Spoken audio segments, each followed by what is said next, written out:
Благодарам, почитувам председавач, бидејќи се зборува се и се што и за процедурално, и за реплика, и по амандманска расправа. Како сакате, така бележете го ова што го зборувам. Најпрвин колегата Гордан рече, ајде да се договориме. Ние сме, почитуван колега, во интерес на граѓаните на Република Македонија да се договориме.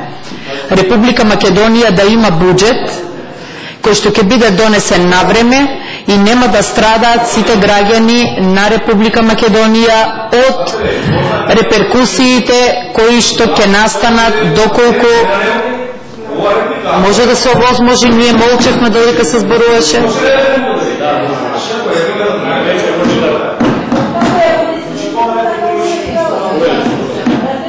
Мислам, почитувам председавач.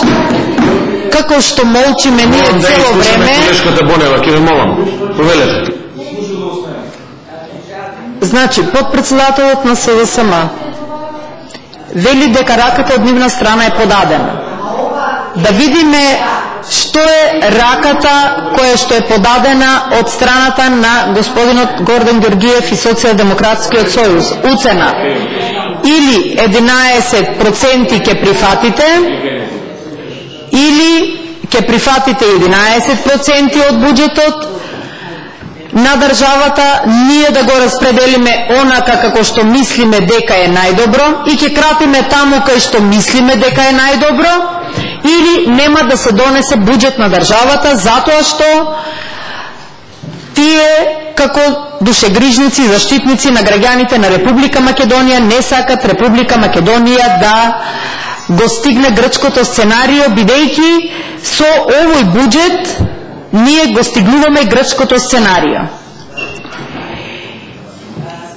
Светската банка многу јасно кажа какви резултати има Република Македонија во време на криза, го имаат сите дописот од Светската банка и ако сакаат многу пати ќе им го прочитаме, но во интерес на времето сакам да кажам само едно, дека денес колегата Гордан Георгиев еволуираше заедно со Социјалдемократскиот сојуз и од признанието кое што беше искажано при блокадата на Законодавно-правната комисија дека нема да има избори и тоа е целта на блокирањето на комисијата, сега еволуираше дека следниот чекор ќе биде улица.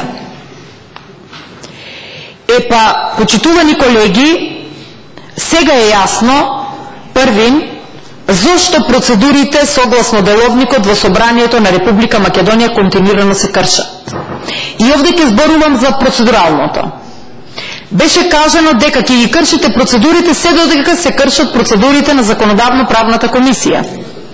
Во интерес на јавноста и во интерес да ве подсетам вам, сите кои што бевте на координација, меѓу кои што и подпредседателот на Собранието Јани Макрадоли, вие председавач, и Игор Ивановски и сите ние други координатори заедно со председателот на Собранието. Јасно кажавме дека немаме намера да го кршиме деловникот за работа на Собранието на Република Македонија. Јасно кажавме дека немаме намера да одиме спротивно на членот 79 кој што вели дека Собранието не може да расправа. Значи буџетот не може да оди на собраниска расправа ако не помине во матичното работно тело и во Законодавно-правната комисија.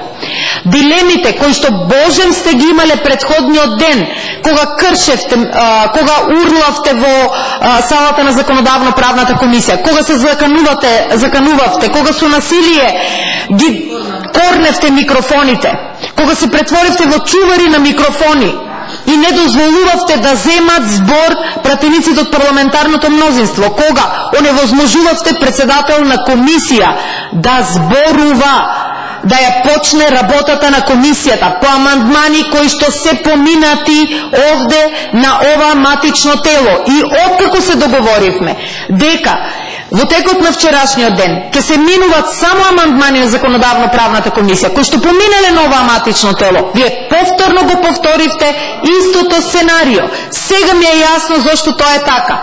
Значи, првото сценарио беше не треба да има избори, се плаши Социјалдемократскиот сојуз од избори и затоа не сака да донесе буџет, бидејќи во новиот буџет има одделено пари за избори. Во временото финансирање кое што ќе настапи ако нема буџет, наредните 3 месеци државата ќе нема пари за избори. И тоа ви беше целта. Кандидатот за градоначалник од Социјалдемократскиот сојуз призна првиот ден кога го манифестиравте насилието на законодавно-правната комисија дека не сакате да има избори, нема да има избори во Република Македонија. И тоа е многу јасно. Стравот од избори е јасен кај вас. Но сега на тоа го придодадовте и следното ваше сценарио, следниот чекор дека ќе биде улица.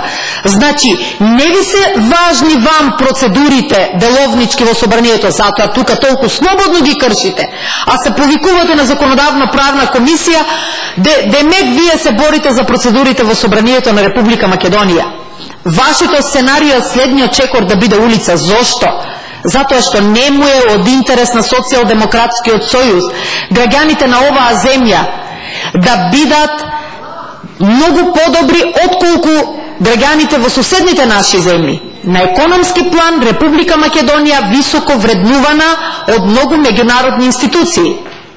Добро се справуваме со кризата и тоа е тоа што ви пречи. Затоа се заглавува овде заемот од 0,6% камата кој што се дава.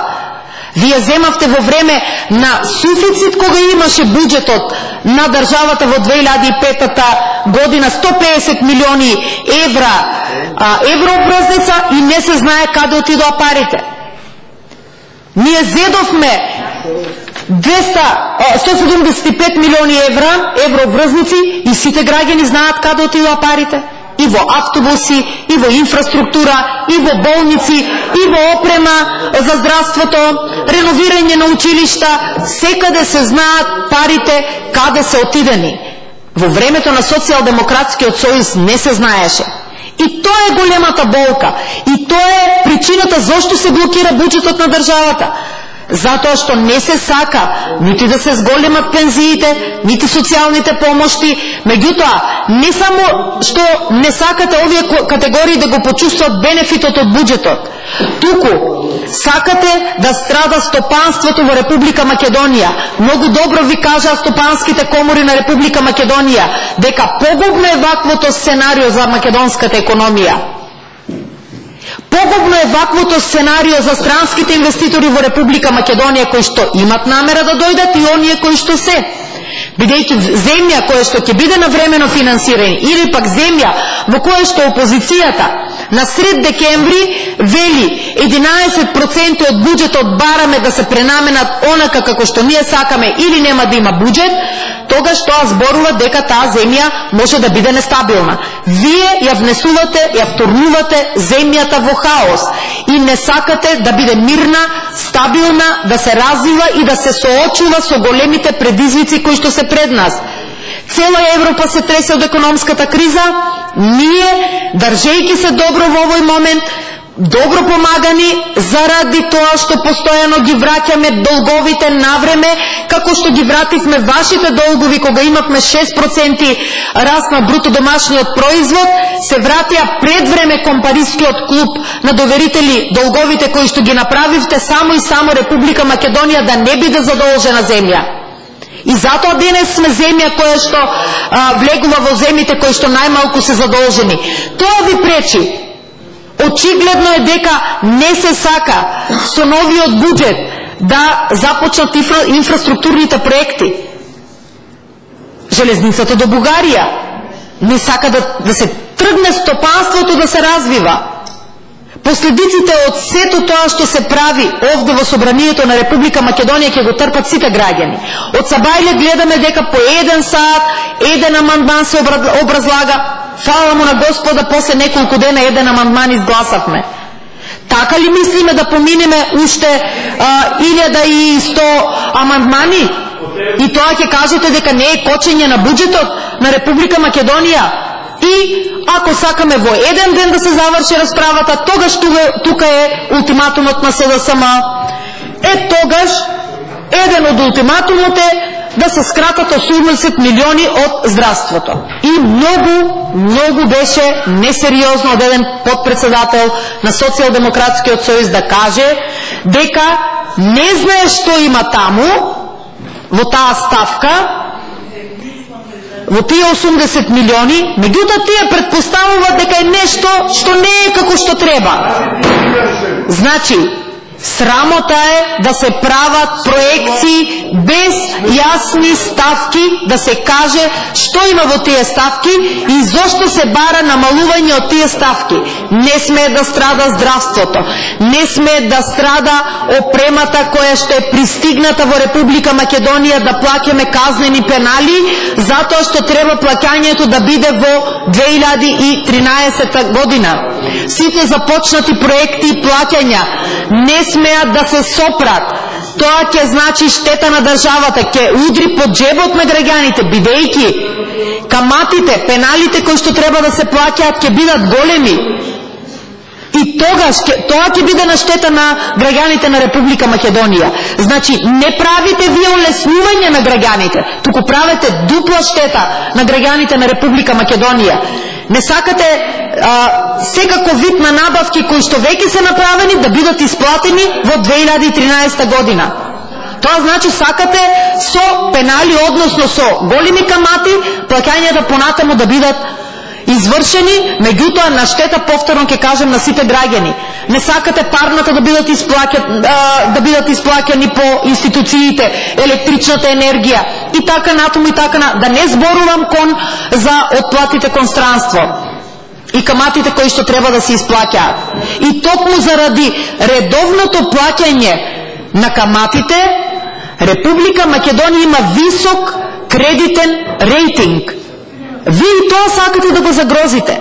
Во момент кога другите земји добиваат кредити со големи камати од 6-7% и повеќе, вие не сакате задолжување од 0,6% и со писмо од Светска банка дека заради доброто работење и позитивните текови на македонската економија се одлучиле да не поддржат. И тоа го закочивте. И затоа не сакате да се ограничат дискусиите.